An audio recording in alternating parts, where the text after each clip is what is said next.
Hi friends, మనం everyday మనం తీసుకునే బ్రేక్ఫాస్ట్ ఆప్షన్స్లో ఏవి మనకి వర్స్ట్ ఆప్షన్స్, ఏవి మనకి బెస్ట్ ఆప్షన్స్ పిల్లల కోసం అనేది తెలుసుకుందామా?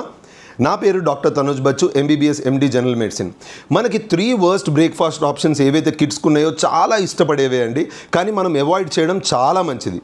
First, instant noodles or instant pastas ఏవైతే బాయిలింగ్ వాటర్లో వేసేసి కొద్ది మసాలా వేసి రెడీ చేస్తామో పిల్లలు చాలా ఇష్టపడతారో అది కంప్లీట్లీ అవాయిడ్ చేయండి. Bread jams, instant chocolate mix, instant క్రీమ్స్తో బ్రెడ్స్లో పెట్టిస్తాం చూసారా, అది కూడా అవాయిడ్ చేయండి. థర్డ్, మోస్ట్ కామన్గా ఈ మధ్యకాలంలో పిల్లలు మిల్క్లో రెడీమేడ్ కార్న్ఫ్లేక్స్ కానీ, మ్యూస్లీస్ కానీ, చాకోస్ కానీ ఇలా డిఫరెంట్ వేసుకొని మిల్క్లో ఇస్తూ ఉంటారు చూసారా బ్రేక్ఫాస్ట్ ఆప్షన్ కింద, ఇవి కూడా అవాయిడ్ చేయండి. So packaged and processed or readymade మిక్చర్స్వి అవాయిడ్ చేయడం మంచిది.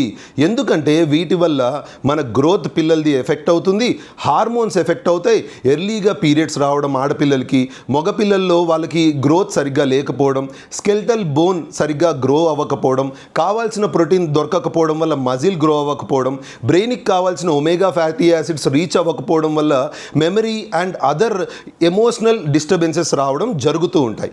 అందుకని packaged and processed foods avoid చేస్తూ మన రెగ్యులర్ మనమందరం ఒకప్పుడు తిన్న సౌత్ ఇండియన్ బ్రేక్ఫాస్ట్ ఆప్షన్స్ని మనం సెలెక్ట్ చేసుకుందాం.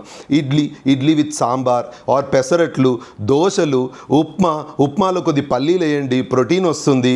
లేదు అంటే ఫ్రూట్స్ సలాడ్ ఇవ్వండి, ఫ్రూట్స్ చక్కగా కట్ చేసి కలర్ఫుల్గా వాళ్ళకి ఇస్తే ఎంజాయ్ చేస్తూ ఉంటారు. సో నా ఈ వీడియో ప్రకారంగా మీరందరూ ఫాలో అవుతూ ఈ ప్రాసెస్డ్ అండ్ ప్యాకేజ్డ్ ఫుడ్స్కి బాయ్ చెప్పండి అండ్ మన రెగ్యులర్ సౌత్ ఇండియన్ బ్రేక్ఫాస్ట్ ఆప్షన్స్ని సెలెక్ట్ చేసుకోండి. Thank you.